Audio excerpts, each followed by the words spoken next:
What's up guys and welcome back to On the Brick with another installment of Knockoff November, a name that I definitely didn't think of 2 weeks too late. And this week I don't actually have any comparisons to make as I don't have the real versions of these 3 minifigures. All I have are these genuine knockoffs, which I know is an oxymoron, but still. The 3 Jedi that I have here from left to right are 3 names that I keep forgetting. They are Stas Ali, Roran Korob, and of course Sazy Tin. Now, a while ago before I started this channel, I really wanted to have as many different Jedi as I possibly could.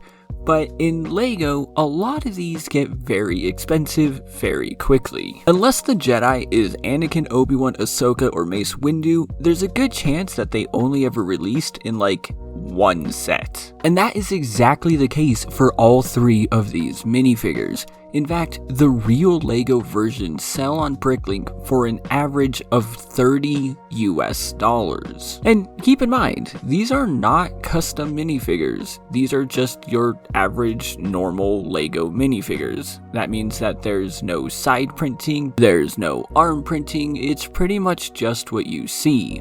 Now, I do like the design of all 3 of these minifigures, and I have to be entirely honest in saying that the knockoff versions do lose a little bit of quality. So the question now is, why am I referring to these 3 as knockoffs when most of the time I prefer to use the term non-LEGO? And the incredibly simple answer is because these are actually knockoffs. These were 100% created to be a cheaper version of things that LEGO had already made. These were meant to mimic the actual versions. And the other aspect for that is because the quality of these 3 just isn't really that great. But once again, you have to keep in mind that these are only $1 and they have literally just sat on the shelf since I got them. I don't really play with these, I don't intend to play with these, they're really just there to be with the rest of the Jedi. So when you also consider that instead of spending $90, I only spent $3,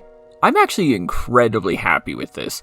Sure, the colors of some of it is a little bit off, you can tell that it's a different plastic than what LEGO uses, but you can also tell exactly who these characters are, even if you don't know the names. The printing on them is still pretty good. The eyes on the Ithorian aren't the best, the waist belt area on Stas is a little questionable, and the orange of Sazy Tin's head is lighter than the actual LEGO version. But the mold itself captures LEGO's version extremely well, again making this character instantly recognizable. If the mold was deformed or the color was like green or something, then I would have much greater complaints. But if you're looking at a cheap way of building up some minifigures that you may have missed, then non-LEGO or knockoff versions isn't a bad choice for that. Now, of course this isn't for everyone. There are definitely those who prefer to have the authentic versions, and those are still around, they still exist, and you can still go and get those. But for those of you out there who are like me and don't really feel like overspending for what's just a piece of plastic, then these versions are perfectly fine. Keep in mind, the $87 that I saved allowed me to buy multiple custom minifigures to show off on this channel. But of course, I would like to know your thoughts and if you have any experience with knockoff Jedi. And speaking of which,